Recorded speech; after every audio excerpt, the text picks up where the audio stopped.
In the name of nation, জাতির উদ্দেশ্যে আমার কিছু কথা। গোটা ভারতবর্ষকে জাতি হিসাবে নির্ণয় করা যায় না।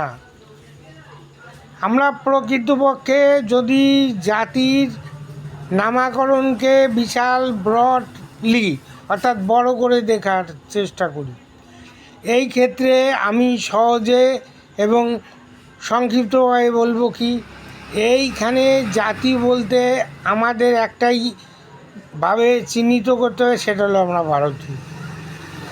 মানে আমরা ইন্ডিয়ান, আমরা ভারতীয়, ভারতীয়টাই আমাদের জাতীয়তা।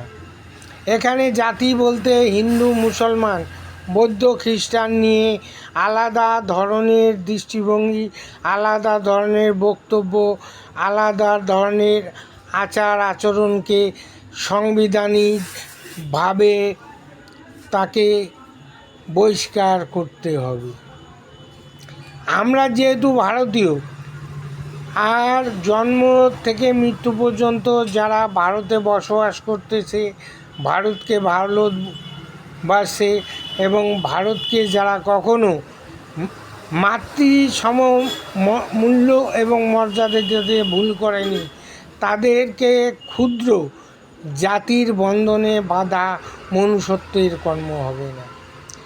আর এই মনুষ্যত্ব বলতে আমি যেটা প্রকাশ করতে চাচ্ছি বা বলতে চাচ্ছি, মনুষ্যত্ব একটা ভিখারির, একটা অনাথের, একটা অশিক্ষিতের, একটা সাধারণ মানুষের মধ্যে থাকতেই পারে এবং সেটাই স্বাভাবিক। কিন্তু আমাদের দেশে মনুষ্যত্ব অর্জনকারী ভোটপ্রাপ্য এমএলএ এমপিরা মনুষ্যত্বের কারবারি। এরা কখনো মানুষ না, এদেরকে মনুষ্যত্বের দায়িত্বে রাখা কোনো ক্রমেই উচিত না।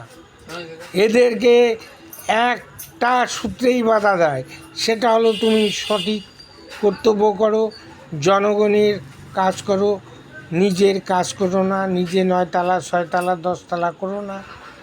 কেননা জনগণ তুমি বড় হও তার জন্যে তোমাকে ভোট দেয়নি, তোমাকে ভোটটা দিয়েছে দেশটা যেন 10 তালা হয়, দেশটা যেন গর্বে মাথা উজ্জ্বল করে কথা বলতে পারে, দেশ এর সাধারণ একটা অশিক্ষিত একটা সাধারণ ঘরের ছেলেও যেমন গর্বের সঙ্গে বলতে পারে আমরা ভারতবাসী।